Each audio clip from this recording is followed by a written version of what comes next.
هغه د درو عیسی ده. بنیادی عمدري خبرې دي چې هغه منل دي. الله ذات و صفات هغه کې څوک شریک نه ګڼل.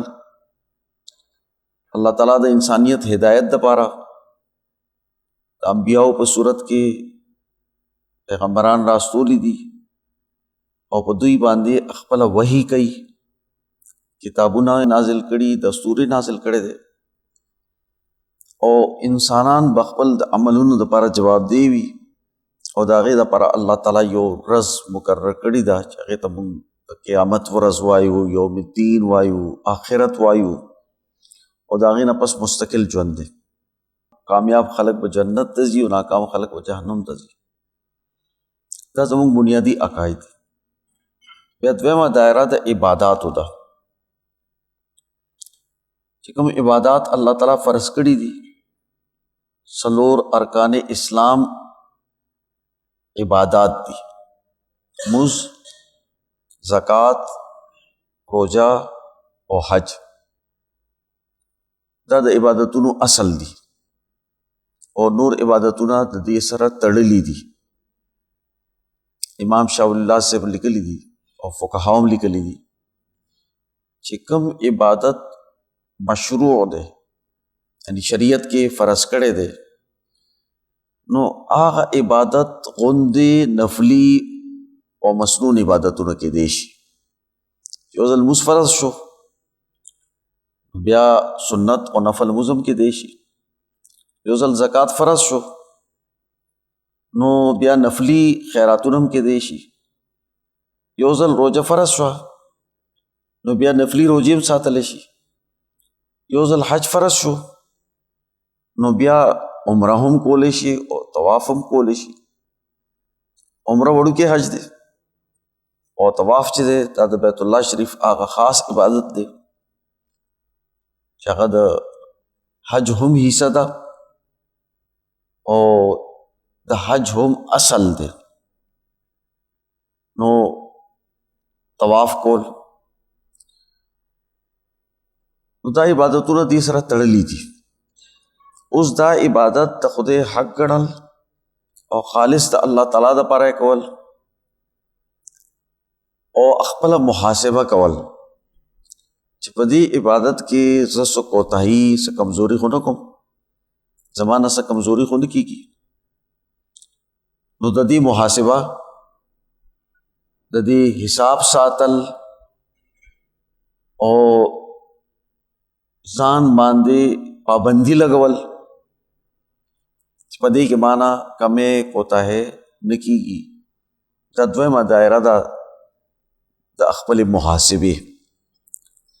دریمه دایره هغه انسانان په خپلو کې ژوند تېروي او دوی په اجتماع کې اوسي چې کله دوی د اجتماع حصه ده، یو کور ژوند دی، هغې کې د یو بل حقوق دي، یو د جماعتي ژوند دی، هغې کې د جماعت خلکو په جماعت خلکو باندې حقوق و فرایض دي. یو قوم کې خلک اوسي، د هغوی معیشت دی، د هغوی سیاست دی، د هغوی اجتماعي ذمہداریان دي، د هغوی تعلیم و تربیت دی، د هغوی مختلف ادارې دي چې هغه د انسانیت خدمت دپاره کار کوي. د هغوی د جان مال او عزت تحفظ ساتل، هغوی ته امن ورکول، د هغوی وسایل د ټولو دپاره عام کول، په هغې باندې اجارهداري نه قایمول، کم څیزونه چې الله تعالی حرام کړي دي د هغې نه بچ کېدل، کم طیب او پاک څیزونه دي هغه استعمالول، په جایز او په حلال طریقو باندې مال حاصلول او د هر انسان چې کم حق دی هغه حق هغه ته ورکول.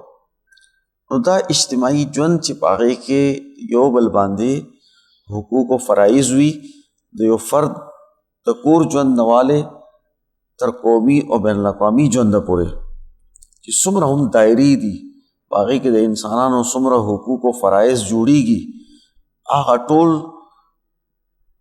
فرایض او حقوق د هغې پابندي کول. اوس چې کوم انسان په کومې دایرې کې دی، که د هغه ژوند یو کوره پورې محدود دی، یو کلي پورې محدود دی، نو هغه خپل محاسبه د هغې مطابق کوي. یو کس دی هغه قومي لیډر دی، نو د هغه محاسبه به په دې باندې وي چې د قوم دپاره معاشي، سیاسي، سماجي، تعلیمي نظام قائم کو، د هغې ذمہداریان یې پوره کړي، خلکو ته تحفظ حاصل دی. څوک بین الاقوامي لیډر وي هغه نه به د هغې مطابق تپوس کېږي او د هغې مطابق به د هغه محاسبه وي، هغه سره به حساب کېږي چې په ټول اقوام کې چې کوم د قومونو او د قومیتونو حقوقو او د خلکو حقوقو، نو تاسو د هغې دپاره څه اقدامات وکړل، هغه حقوق مو پوره کو او که پوره مو نه کو. یعنی څومره چې معاشي، سیاسي، سماجي ډانچه ده، اجتماعیت دی، د هغې حقوق دي، په هغې کې د دې انسان چې کوم دا روجه ساتي د دې انسان دایره څه ده، هغې مطابق به دې خپله محاسبه کوي. د رزق حلال ګټل، د تبذیر، د اسراف او د بخل نه بچ کېدل، داسې ځای کې خرچ کول چې هلته خرچ ضرورت نه وي، تبذیر.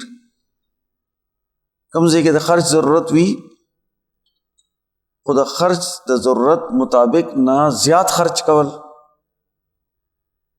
چې ته 100 روپۍ خرچ کېږي هلته 200 خرچ کول، دا اسراف دی.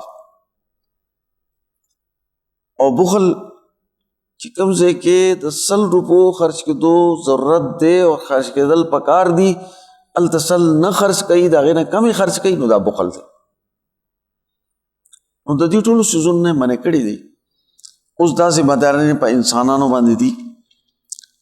یو قوم غلام دی، هغه د خپله محاسبه وکړي چې دوی د غلامۍ نه د ازادۍ جدوجهد کوي، مزاحمتي نظریه یې ساتلې ده، دوی په سوسایټۍ کې شعور پیدا کړی دی، تنظیم و طاقت پیدا کړی دی، د هغې دپاره یې جدوجهد کړي. په دې درې واړو حدیثو کې، یو حدیث دی 3 حصې دي، په دې درې واړو کې ایمان او خپله محاسبه د دې خصوصي ذکر شوی دی چې چا روجې ونیولې د ایمان سره او خپلې محاسبې سره، نو د هغه تېر شوي ټول ګناهونه معاف شو. چې چا په رمضان کې قیام وکړو د ایمان او د خپلې محاسبې سره، نو د هغه تېر شوي ټول ګناهونه معاف شو. چا چې په لیلة القدر کې قیام وکړو ایمان او خپلې محاسبې سره، نو د هغه ټول ګناهونه معاف شو. یعنی دا درې دومره لوی عبادتونه دي چې دا د رمضان سره خاص دي. من صام رمضان، من قام رمضان، من قام لیلة القدر. او د لیلة القدر باره کې راځي چې دا په رمضان کې او د رمضان په آخري عشره کې او آخري عشره کې تاک شپې چې کوم دي، په هغې کې تاسو ګورئ، په هغې کې د دې زیات امکان وي. دا هغه شپه ده چې په دې شپه کې قرآن حکیم نازل شو. دا دومره برکتي شپه ده چې د دې اثر 1000 میاشتو پورې دنیا باندې قائم وي. تقریبا دا 100 کاله جوړېږي. مولانا عبید الله سندھی سے وایي چې دا 1000 میاشتې چې کوم دي، نو په کال کې 12 میاشتې وي، او 12 میاشتو کې 2 میاشتې داسې دي چې هغه د کار نه دي، هغه د عبادت دي. رمضان المبارک میاشت او د ذی الحج میاشت، نو د کار میاشتې 10 دي، موږ 10 میاشتې والو نو د 100 کاله جوړېږي. او که نه دا مونږ پوره په کال باندې تقسیم کو، نو بیا څه د پاسه 80 کاله جوړېږي. بهرحال چې هر یو مقدار دی، نو د دې اثر تر دې پورې قائم وي. په دې باندې به انشاءالله چېرته گفتگو کوو. دې ټیم کې یو عبادت چې رمضان سره خاص دی، هغه د تراویح مونځ. دا رمضان نه علاوه نشته دی، دا صرف په رمضان کې ادا کیږي. من قام رمضان، چا چې د رمضان قیام وکړو. دا تراویح مونځ چې کوم دی، د دې باره کې نن په سوسایټۍ کې ډېرې غلط فهمیانې پیدا کړې شوي دي. دا خبره کیږي چې دا مز حضرت عمر رضی الله تعالی عنہ رایج کړي دي. دا سرب ناروا او بهتان دي. حضور صلی الله علیه وسلم نا دا مز ثابت شوه دي. حضرت عائشہ صدیقہ رضی اللہ تعالیٰ عنہ فرمائی کہ حضور صلی اللہ علیہ وسلم رمضان شروع شو نو حضور صلی اللہ علیہ وسلم ماسختن کې باروت او موزه وکړو اور سره صحابه کرامو موزه کو. دویم ورځ بیا جمعات ته لاړو. یو حدیث کې جمعات راځي، بل حدیث کې هغه دالان راځي د کور کمرې نه بار. بیا جمعات ته لاړو، بیا موزه کو. نو اوس خلق په انتظار کې ناستو، نو ډیر خلق راجمع شو. حضور صلی الله علیه وسلم پرون یو عبادت کړو، 6 رکعات موزه کړو، نو نن هم دا عبادت کوي. نو صحابه کرام په انتظار کې وو چې حضور صلی الله علیه وسلم تشریف وروړو. نو یو لوی جمع ور سره حضور صلی الله علیه وسلم چې کله درې ورځ باندې رالو، نو بیا دا جمعه ټول ډکو، تر باره پورې خلک موږ کې شامل وو او حضور صلی الله علیه وسلم سره موږ وکړو. نو دا 3 ورځې یا 4 ورځې موږ کړې حضور صلی الله علیه وسلم. بیا حضور صلی الله علیه وسلم دی مسترونه وته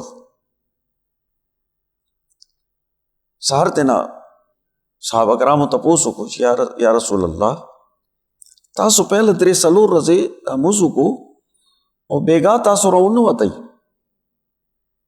حضور صلی الله علیه وسلم ورته فرمایل چې آو ما تاسو شوق او ذوق تو قتل چې تاسو څومره مینې سره شریک وي په دې مسکه، نو ما سره دا خطر شو چې اسنه چې الله تعالی دا موس پتا سو باندې فرض کی. امام شاہ الله دہلوی رحمۃ اللہ لیکلی دي چې په انسانانو باندې چې کوم سيزونه فرض کیږي یا حرام کیږي، دا غي یو وجہ د دې خلقو شوق او دلچسپي وي یا د دې خلقو د اغیسیز نه نفرت وي. مثلا حضرت یعقوب علیہ السلام ته داسې بیماری ولګېده چې کله به دوی د اوښ غوښه خوړه نو دوی باندې الټۍ ولګېدې او تکلیف به شروع شو. نو حضرت یعقوب علیہ السلام د اوښ غوښه خوړل پرېښوله. او چونکې حضرت یعقوب علیہ السلام او دغه خاندان او اولادو باغیم داسې اثرات پیدا کېدل. نو الله پاک تورات کې بیا د اوښ غوښه خلقو باندې منع کړه، حرام یې کړه چې اوښ غوښه خوړل حرام دي، ځکه چې حضرت یعقوب علیہ السلام په ځان باندې دا حرام کړي. نو دا په هغه حرامو کې نه دي چې هغه مستقل حرام دي. چې کله قرآن نازل شو نو بنی اسماعیل دا مسئله نه وه. حضرت ابراہیم علیہ السلام یو شاخ بنی اسرائیل دے او بل شاخ بنی اسماعیل دے. نو د بنی اسماعیل دا مسئله نه وه چې د اوښ غوښې نه د دوی څه الرجي وه. نو الله پاک د اوښ غوښې اجازت ورکړو چې تاسو خوړی شئ. دې مطلب دی چې د حلال او حرامو څه نه څه تعلق د خلکو د فائدې او د نقصان او د هغې دلچسپي او د هغې په اړه کې د هغې عظمت د هغې سره هم دی. حضور صلی الله علیه وسلم وفرمایل چې ما سره دا خطره شوه چې که دې شوق او ذوق سره تاسو موس کوئ او زم د پابندۍ سره راځم او دا موس کوم، نو دا به تاسو باندې فرض کړی شي. او که چېرې دا موس تاسو باندې فرض شو 6 رکعاته په ټولو باندې، نو دا به تاسو باندې ډېر تکلیف باعث وي. که څوک بیمار وي، که څوک مزدور وي، که څوک رنځور وي، دا موږ به خامخا کوي او که نه کوي نو قضا به راګرځوي. ځکه چې د فرض خو قضا هم ده، دا بیا قضا راګرځوي. نو دا په خلکو باندې ډېر مشکله شي. حضور صلی الله علیه وسلم د دې په وجه باندې هغه موږ ځان ته وکړو خو بار د جمع سره یې ونه کړو. په صحابه کرامو کې دا موز رایج شو. حضور صلی الله علیه وسلم هم ځان ته کولو، صحابه کرامو هم ځان ته کولو. حضرت عمر رضی الله تعالی عنہ مسجد نبوي ته رالو، نو څو ګوري چې خلک د تراوو موز کوي، اوس یو کس یوازې ولاړ دی، یو سره 3-4 کسان ولاړ دي، بل سره 8 کسان ولاړ دي، څوک یو ځای ولاړ دی، څوک بل ځای ولاړ دی، د جومات کې ټول لګیا دي تراوو موز کوي، خو ټول ځان ځان ته کوي، په یو جمع سره نه کوي. حضرت عمر رضی الله تعالی عنہ فرمایل دا صحابه کرام راجمع کو او دای عرض کو، دا او فرمایل چې دا خنه چې موږ دا موږ په یو جمع باندې کو، یو امام مقرر وي او هغه موږ کوي. صحابه کرام وایي چې دا خدا په دې باندې گفتگو شو او وجه خودله چې حضور صلی الله علیه وسلم دا په جمع باندې نو کړي، نو حضور صلی الله علیه وسلم دا وجه خودلی وا چې دا موز په تاسو فرض نشي. دې دا مطلب نو چې دا موز شتنه او دا کول نه دی پکار، موز خوشتا حضور صلی الله علیه وسلم او صحابه کرامو کولو هم، او په دې باندې فقهاو اجماع نقل کړي دا چې په دې ټول امت متفق دی چې د تراوو موز شتا او 100 رکعات دي، د 100 رکعاتو نه کم نه دي. حضرت امام مالک رحمت الله علیه یو قول دی چې د 14 رکعات دي، هغه 14 رکعات زیاته دي، 14 رکعات 100 او 14، یعنی د 100 نه کم د چا قول نشته. حضرت امام مالک رحمت الله علیه چې ډېر لوی محدث دی او دوی موطا امام مالک لیکلی دا، موطا امام مالک د حدیث کتاب دی او په دې کتاب کې دی د مدینه منورې تعامل نقل کړي دي، یعنی دی هغه روایتونه او هغه اعمال چې هغه د حضور صلی الله علیه وسلم دور کې، د خلفای راشدینو په دور کې، په دې مدینه منوره کې په عمل کیو، خلکو په عمل کولو، نو هغه ټول احادیث را جمع کړي دي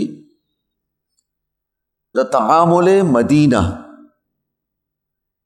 او هغه باندې کتاب لیکل دی موطا امام مالک، او دا د حدیث ټولو نه پہلا او بنیادی کتاب دی.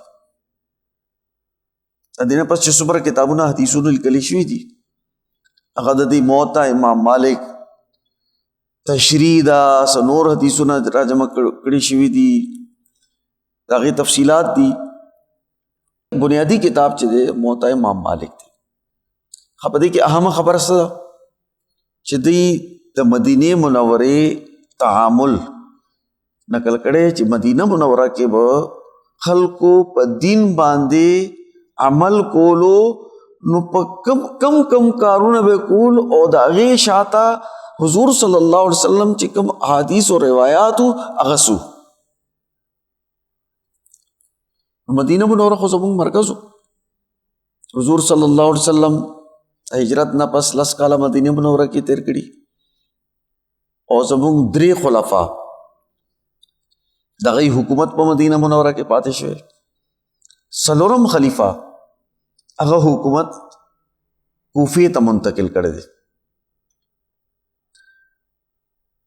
نو حضرت امام مالک رحمت الله علیه کی چې تعامل مدینه داو چې دلته په مدینه منوره کې به ټولو خلکو د تراوو موس کولو او 100 رکعات به کولو. نو چې کله د صحابه کرامو په دې باندې اجماع ده چې ټول صحابه کرام شل رکعاته مونځ کوي.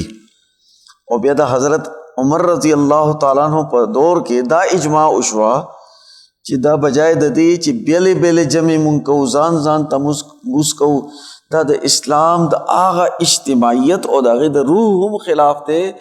یو جماعت دی او په هغې کې دی ټول خلک بیل بیل ناست ولاړ دي او خپل خپل مونځونه دي کوي. حضرت عمر رضی الله تعالی عنہ دا په یو جمع کې را جمع کړ. حضرت ابی بن کعب چې هغه د قرآن ډېر لوی عالم و، قاري و، هغه یې مقرر کړو چې دوی ته دا مونځ ته پړاو کړ. او دا ټول خلک چې کوم جماعت کې لګیا و مونځ یې کولو، دوی ته وایي چې په دې یو جمع کې تاسو مونځ وکړئ. نو په دې باندې صحابه کرامو اجماع وشوه. بیا دې مطابق حضرت عثمان رضی اللہ تعالیٰ عنہ خپل خلافت کې عمل کړی دی. د دې مطابق حضرت علی رضی اللہ تعالیٰ عنہ په خپل خلافت کې عمل کړی دی. د دې مطابق څلور واړو فقهاو او محدثینو دغه شل رکعاته تراویح نقل کړي ده. او په دې باندې د ټول امت اجماع ده. تر اوسه پورې ټول امت شل رکعاته تراویح څوارلس سوه کالو نه شل رکعاته تراویح په جمع سره کوي او په هغې کې د قرآن حکیم ختم هم کوي. نو دا ډېر لوی عبادت دی او د دې ډېر لوی فضیلت هم دی او د دې ډېر لوی اثرات هم دي. اصل کې یو بل حدیث دی چې هغه هم د حضرت عائشہ رضی الله تعالی عنہ نقل شوی دی. یو صحابی د حضرت عائشہ صدیقہ رضی اللہ تعالی عنہ نه تپوس وکړو چې رمضان المبارک کې د رسول الله صلی الله علیه وسلم عبادت سو.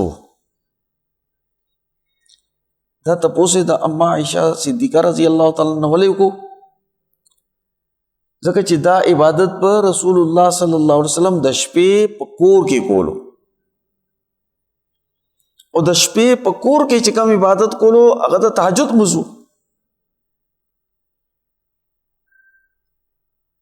حضرت بی بی عائشہ رضی اللہ تعالیٰ ورته فرمائی چې حضور صلی اللہ علیہ وسلم په رمضان المبارک کې 11 رکعات کول او غیر رمضان المبارک کې هم 11 کولو. په رمضان کې په دې 11 رکعات باندې دی نه زیاتول. اوس دا حدیث ډیر واضح دی چې دینه د تهجد مونځ مراد دی. ځکه چې په رمضان کې او د رمضان نه علاوه 8 رکعاته تهجد او 3 رکعاته وتر په دې باندې اضافه نه کول حضرت عائشہ صدیقہ رضی اللہ تعالیٰ عنہ بیان کړی دی. نو کوم مونځ چې په رمضان کې هم دی او د رمضان نه علاوه هم دی هغه د تهجد مونځ دی. اوس د تهجد مونځ چې کوم دی دا د نیمې شپې نه پس او د سحر نه پهله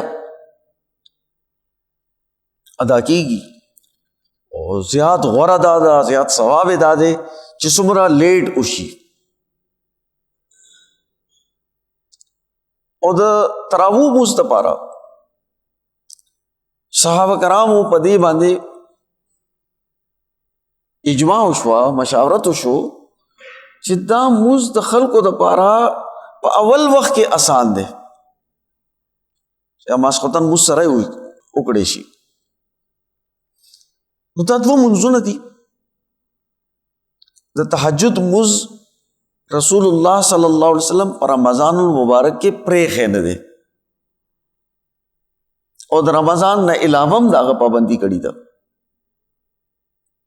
نو د تهجد مونځ یو مونځ شو چې دا په رمضان کې هم دی او په غیر رمضان کې هم دی.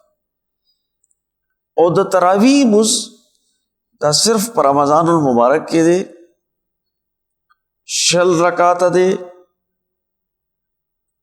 او په جمع او انفرادي دواړو طریقې سره د رسول الله صلی الله علیه وسلم په دور کې د حضرت ابوبکر صدیق رضی الله تعالی په دور کې ادا کېدو حضرت عمر رضی اللہ تعالیٰ عنہ په دې باندې صحابه کرام را جمع کړل چې دا بیل اوزان ته کېدو پسې چې په جمع وشي نو دا زیات ښه دی.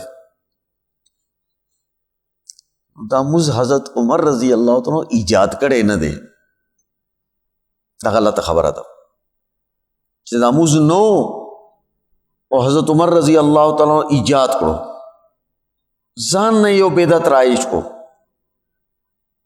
د خلکو گفتگونه دا تاثر ملاویږي او خلکو ته دا تاثر ورکوي چې دا د تراوو موز حضرت عمر رضی اللہ تعالیٰ عنہ شروع کړی دی. دا غلطه ده. دا هم غلطه ده چې حضرت عمر رضی اللہ تعالیٰ عنہ په دور کې دا 20 رکعاته مقرر شوي او د دې نه پهله 20 رکعاته نه وو، د دې نه پهله 20 رکعاته وو. لږ شان د ابهام په روایتونو کې شته، هغه ابهام داسې دی چې حضور صلی الله علیه وسلم پهله شپه رالو او دا موز یې وکړو نو اتفاقاً څه صحابه کرام موجود وو یا تېرېدو په لاره باندې، نو دوی حضور صلی الله علیه وسلم سره ودرېدو، دا موز یې وکړو. اوس چې څوک شروع نه ودرېدو نو دوی 20 رکعاته پوره وکړل. څه صحابه کرام په لارې تېرېدو چې وایي که ته جومات کې خو موز کېږي، هغوی زر رالو او داسې وکړو موز کې شامل شو، هغوی ته کم رکعتونه ملاو شو. نو ای به وایي چې مونږ رسول الله صلی الله علیه وسلم سره دومره رکعاته موز وکړو، بیا دویمه ورځ هم داسې وشو، بیا درېیمه ورځ هم داسې وشو. خو چې کله صحابه کرام حضرت عمر رضی الله تعالی عنہ راجمع کړل او حدیثونه او روایتونه راجمع کړل او تحقیق یې وکړو چې دا موږ څومره و، نو ثابته شوه چې دا رسول الله صلی الله علیه وسلم 20 رکعاته کړي دي او چې کوم صحابه کرام شروع نه دوی سره موږ کې شامل وو نو ایم 20 رکعاته کړي، دا موږ 20 رکعاته. څوک لیټ شامل شوي دي هغه بل ده. نو دا 20 رکعات هم پهله نه او د تراویح موز هم پهله نه او د تراویح موز خلکو په جمع هم کولو، دا هم پهله نه. حضرت عمر رضی اللہ تعالیٰ عنہ صرف دا کار کړی دی چې دا مختلف جمع والا منځونه راجمع کړل او یو امام پسې 20 رکعاته موز ادا کولو حکم وکړو. او دې ته حضرت عمر رضی اللہ تعالیٰ عنہ فرمایل چې کله پهله ورځ دا وي بیا دویمه ورځ چې رالو حضرت ابی بن کعب رضی اللہ تعالیٰ عنہ په امامت کې پورا جماعت ډکو او خلکو تراویح موز کولو. حضرت عمر رضی اللہ تعالیٰ عنہ فرمایل چې دا یو ښه بدعت وشو، یعنی د حضور صلی الله علیه وسلم په دور کې یو امام پسې په جمع باندې په مسجد نبوي کې دا موز نه کېدو، څو ورځې حضور صلی الله علیه وسلم پسې شوی نو دا یو نوی کار وشو. خو دې ته بدعت حسنه وې. هر بدعت ناجائز نه دی، دا داسې یو نوی کارو چې د دې اصل موجودو او د دې اصل بنیادی روح مطابق دایره جمع کړل او دې تراویح په جمع باندې وکړي. داسې بدعت چې کوم دي هغه نورم دي. مثلا تاسو ته یو مثال درکم، دا په هر جماعت کې غړۍ لګېدلې ده او په هغې کې یو ټیم لیکلی چې موږ به په دې ټیم کوئ. دا نه د حضور صلی الله علیه وسلم په دور کې و، نه د خلفای راشدینو په دور کې و، نه د بنو امیہ په دور کې و، نه د بنو عباس په دور کې و، نه د بنو عثمان په دور کې و. غړۍ نه وه، ټیم هم مقرر نه و. د هغې طریقه به دا وه چې اذان به وشو، خلک به جماعت ته رالو، بیا به په انتظار کې و. امام به کله پهله رالو کله وروسته رالو، خو دوی به امام ته انتظار کولو، غړۍ ته به یې نه کتل.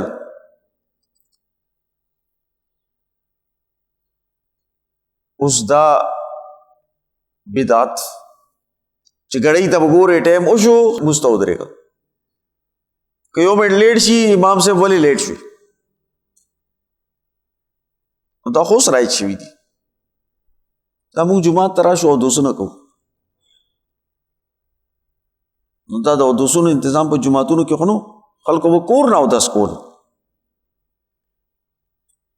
بیا رستو دا ضرورت پرېوتو چې مسافر خلک راځي، بازار نه خلک راځي، نو د اودس د دې مسافر خلکو دپاره، د هغه خلکو دپاره چې بار نه راشي، د کور نه راځي، د دې دپاره د اودس انتظامي چې خلک پکې اودس وکړي. نن سبا ټول خلک لګي دي په جومات کې اودس کوي. اوس داسې ډېرې خبرې دي چې هغه د ایڈمنسټریشن سره د یو نظم جماعت سره تعلق ساتي. هغه کارونه چې نظم او ډسپلن کې راځي، نو هغې ته دا ویل چې هغه یو نوی کار مشروع کو، نو دا د دې عبادت سره زیاتې دی. دا کشف چې کوم دی چې دا تراویح بدعت دی، د تراویح مونځ نشته، د تراویح مونځ 8 رکعاته دی، 6 رکعاته نه دي، دا ټول انکشافات په دې پاکستان هندوستان کې د غلامۍ په دور کې په دې ناپیټه خلکو باندې شوی دی. د دې نه صحابه کرام خبر نشو، تابعین خبر نشو، څلور واړو فقها هغه د دې نه نو خبر، محدثین د دې نه نو خبر. اجماع چې کوم مولا علی قاری صاحب اجماع لیکلی دا چې په دې باندې اجماع صحابه دا او د امت اجماع دا، د ټول امت علما په دې راجمع دي. د 1400 کالو نه تراویح مونځ کوي، 6 رکعاته کوي، سنت غړي، او د رمضان خاص عبادت غړي. دې ته پته نه وه. او په پاکستان کې یو مولا ګوټی راپاسي،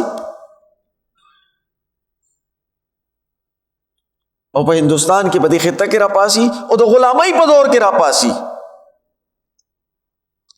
او هغه علما راپاسي چې دې غلامۍ نه آزادۍ کې د هغوی څه رول هم نشته، بلکې د هغوی بنیادي رول دا دی چې د دې برطانیې دپاره ایجنټۍ کار ادا کړی دی، او دې د برطانیې نه خپل نومونه اخیستي دي چې مونږ ته تاسو دا نوم راکئ، اهل حدیث نوم ماته راکئ، غیر مقلد مونږ ته مه وایئ. او د هغې په نقل کې بیا نور خلک هم راپاڅېدل، او په امام بخاري باندې، په امام مسلم باندې، په امام مالک باندې، په ائمه باندې تبرع ویل، بدرد ورته ویل، او په دې دا الزام لګول چې دین کې ټول نفرتونه دی پیدا کړي، دین خو دغه خلکو قائم کړی دی او خلکو ته ښودلی دی، ټول عمرونه په دې کې لګېدلي دي، او د ټولې دنیا د امتونو اجماع ده د غلامۍ په دور کې چې کله تاسو د غلامۍ په نتیجه کې د تفریق او د تقسیم شکار شوي، د پستۍ شکار شوي، نو که ستاسو ذهنونه او ستاسو وروڼه د الله د دین نه لرې کېږي، او تاسو د هغې غلامۍ اثراتو په وجه باندې خلکو ته سهولتونه ورکول غواړئ، د یورپ تقلید کول غواړئ، او تاسو وایئ چې په دین کې څه څیزونه مونږ ختم کو چې کوم خلک په یورپ کې اوسي هغوی ته د تکلیف نه وي، هغې دپاره تاسو نرمیانې پیدا کوئ، نو وایي چې په دین کې دا نشته. دلته یو سکالر دی چې ځان ته انټرنیشنل سکالر وایي، هغه قسم خوړلی دی چې د دین اصولو باندې به زه خبره نه کوم، او ماډرن خلکو ته، هغه خلک چې هغه د دین نه خبر نه دي، دین باندې عمل کول غواړي، نو ای ته زه داسې سهولتونه ورکم چې ای خوشحال شي.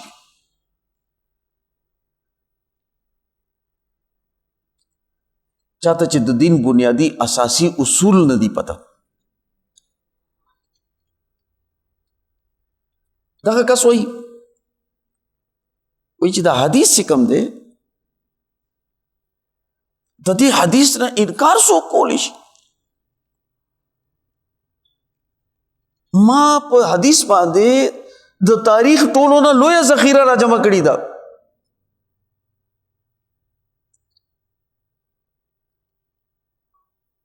او حدیث چې کوم دی دا تاریخي ورثه ده،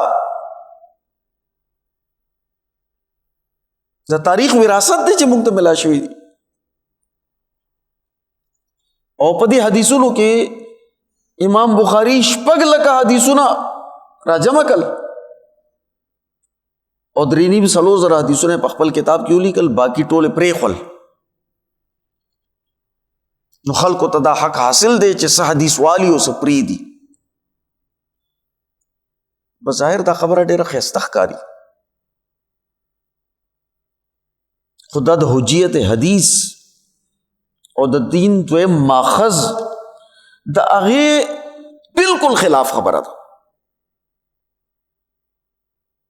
چې کله یو حدیث ثابت شو چې حضور صلی الله علیه وسلم طرف نه دا د رسول الله صلی الله علیه وسلم نه صحیح حدیث نقل شوی دی، نو ټول امت په دې پابند دی چې دا هغې حدیث باندې عمل وکړي، که دوی پې پوهېږي او که نه پوهېږي.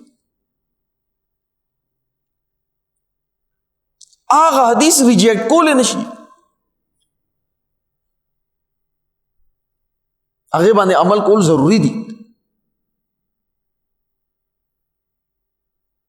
دا د دین ماخذ منل دي. دا نه چې ماته اختیار دی چې زه څه حدیثونه والم او څه پرېږدم.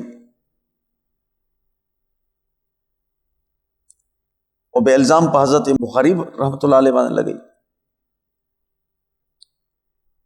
یقین لرم چې دوی ته د امام بخاری رحمت الله علیه د کتاب نوم هم نه ورځي. که نوم یې ورتلو نو دا خبره به نه کوله. امام بخاری صاحب د خپل کتاب نوم ایښی دی الجامع المسند الصحیح المختصر من امور رسول الله صلی الله علیه وسلم وسننه و ایامه. چې دا به جامع وي، یعنی شریعت، طریقت، سیاست، تفسیر چې څومره علوم دي دا ټول به پدې کې وي. دې کې به هغه حدیثونه وي چې هغه د رسول الله صلی الله علیه وسلم نه نقل شوي دي. په دې کتاب کې به په بنیادی حدیثونو کې چې کوم حدیثونه زه د دلیل په طور باندې راوړم، نو هغې کې به هغه روایات نه وي چې هغه د صحابي کول وي، هغه حضور صلی الله علیه وسلم ته نه رسېدلی. او بیا دا چې ما کومه صحیح حدیثونه پکې راوړم، موضوع او کمزور حدیثونه به نه راوړم. او بیا المختصر، دا مختصر مجموعه ده من امور رسول الله صلی الله علیه وسلم. رسول الله صلی الله علیه وسلم چې کوم د خپل ذمہ داریانو مطابق شپه او ورځ کم کارونه کړي دي، کم احکامات جاری کړي دي، کم فیصلې کړي دي، کم حکومت چلولې، کم نظام قائم کړي، من امور رسول الله صلی الله علیه وسلم وسننه و ایامه، کومه طریقې چې راځي کړي دا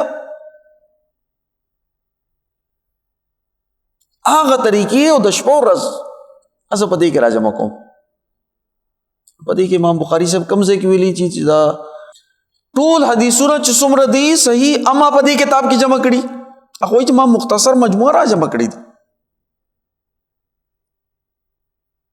مختصر مجموعي مطلب دی چې حدیثونه خو نورم ډیر دي. اوس په ځای د دې چې زه په یو خبره باندې 20 حدیثونه بیان کوم، نو ماته نه یو حدیث راغشته دی. د 50 د 100 حدیثونو نه یو راواغشتو دی کې مو جمع کړو. دې مطلب دا نه چې باقي حدیثونه ما غورځول